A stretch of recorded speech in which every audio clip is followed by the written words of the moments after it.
थक गई हो कोशिशें करते करते, रिश्ता सुधार लूंगी मैं। लड़कियां बहुत चालाक होती है, हर लड़की, और अपनी चालाकी पर इतराती भी है। इतराना भी चाहिए, क्योंकि बचपन से आप इसी माहौल में रही हो। हम जब छोटे होते हैं तो हमारे माहौल में ही हमें ये बता दिया जाता है कि बहुत स्मार्ट है, लड़की है ना, जल्दी स्मार्ट बनेगी। घर में जब भी कुछ होता है तो लड़कियों से सलाह ली जाती है, उनकी उनकी पसंद पूछी जाती है। क्या करें, पापा प्यार ही इतना करते हैं, भाई लोग इतने मानते हैं कि हम लड़कियों को हमेशा से मायके में वैल्यू मिली है।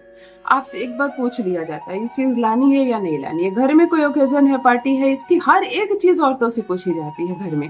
तो इसकी वजह से लड़कियां बचपन से बहुत स्मार्ट होती चली जाती है और जिम्मेदारियों को निभाने के लायक भी होती चली जाती है।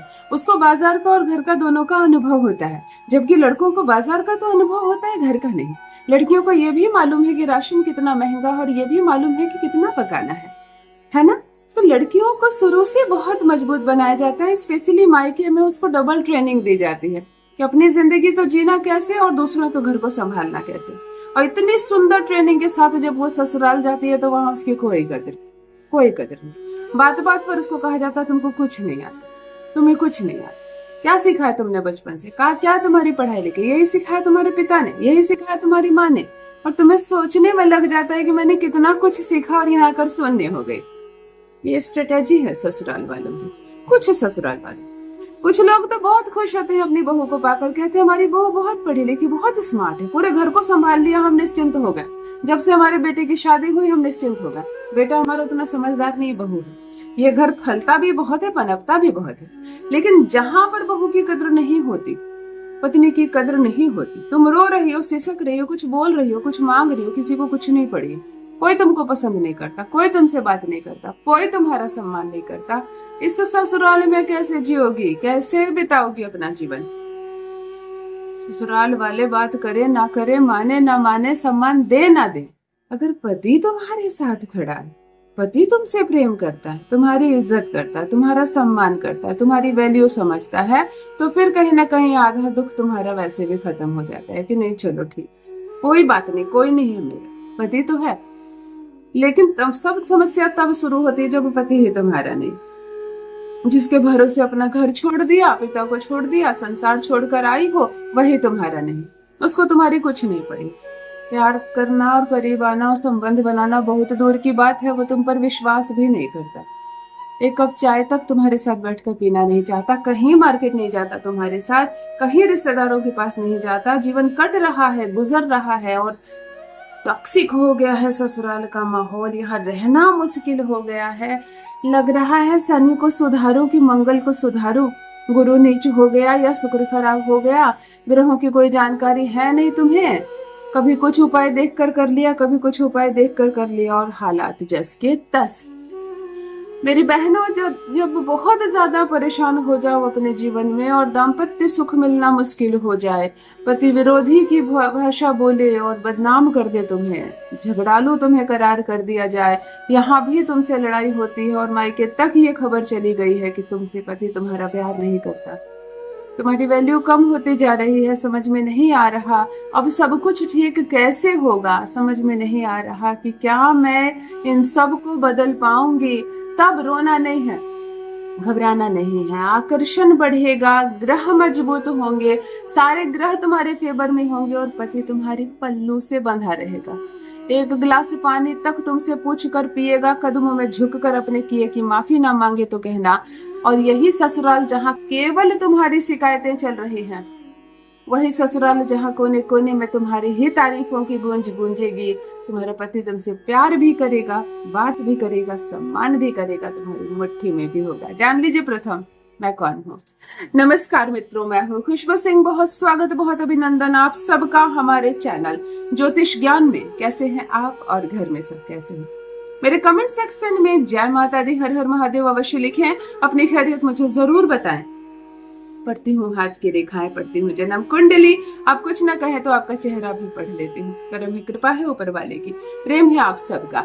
जुड़िए ज्योतिष ज्ञान चैनल से। जो भी नए भाई बहन चैनल पर पहली बार आए हो, मेरे वीडियो को पहली बार देख रहे हो, मुझसे प्रथम बार मिल रहे हो, चैनल से जुड़िए, सब्सक्राइब कीजिए, मेरे परिवार का हिस्सा बनिए।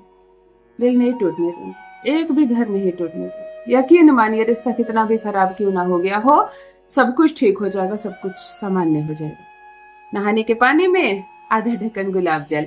जो भी नई बहनें आज पहली बार मुझसे जुड़ रही है, ध्यान से सुनिए। यदि दाम्पत्य जीवन में सुख नहीं मिल रहा है, लड़ाई झगड़े हो रहे हैं, मीठा वचन सुनने को कान तरस गया है, कोई आकर्षित नहीं होता आपकी ओर, स्नान के पानी में हर लड़की, हर बहन, मेरी हर बेटी जो पति का प्यार चाहती है, प्रेमी का प्यार चाहती है, स्नान के पानी में आधा ढक्कन गुलाब जल डालकर ही नहाएगी। केवल 3 काम मेरा बताया रोज करना, रोज रोज रोज करना। आधा ढक्कन गुलाब जल पानी में डालकर ही नहाना है। दूसरा, सवर कर रहना है, मेकअप जरूर करना है। मेकअप का जो प्रोडक्ट होता है सब शुक्र होता है, और हम जैसे जैसे खुद को संवारते हैं, निखारते हैं, हम अपने शुक्र को बैलेंस करते हैं। वो जो क्रीम है, वो जो पाउडर है, तुम्हारे टेबल पर बैठे बैठे खराब हो रहे हैं, उसको चेहरे पर लगाओ। ये अद्भुत बात है ना, उसको चेहरे पर लगाओ। कोई तुमसे मिलने आता है या नहीं आता है, कोई तुम्हें दिन भर में एक बार भी देखता है या नहीं देखता, कोई फर्क नहीं पड़ता। शीशे के सामने बैठकर 5 मिनट श्रृंगार जरूर करना। बिंदी लगाओ, लिपस्टिक लगाओ, सिंदूर लगाओ, अंगूठी पहनो, थोड़ा बहुत सजो, सवर कर रहो। जिसको सवर कर रहना कहते हैं ना, शुक्र स्ट्रांग होता है।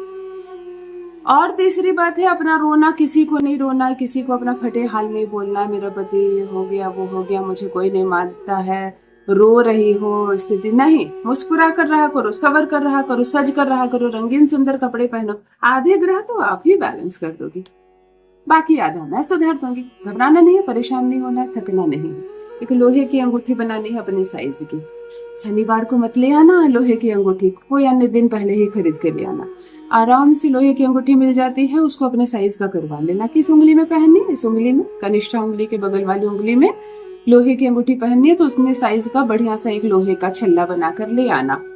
24 घंटे इसको दूध में फूलने देना है, यानी कि कच्चे दूध में इसको 24 आवर तक फूलने देना है। जब प्रयोग शुक्रवार को करना है, यानी ये दूध में जाएगा गुरुवार को।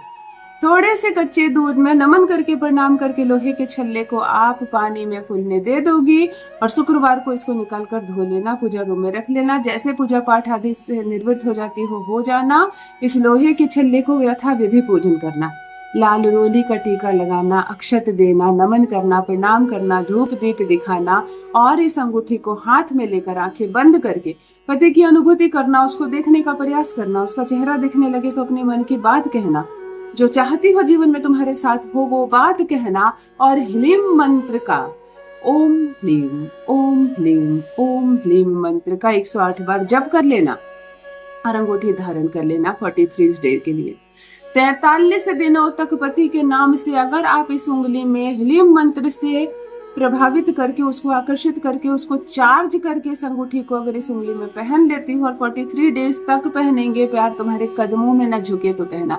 43 दिन के बाद इसको खोलकर सीधे जल में विसर्जित कर देना। इसकी तरफ मुड़कर मत देखना, परेशानियां तुम्हारी तरफ मुड़कर नहीं देखेगी।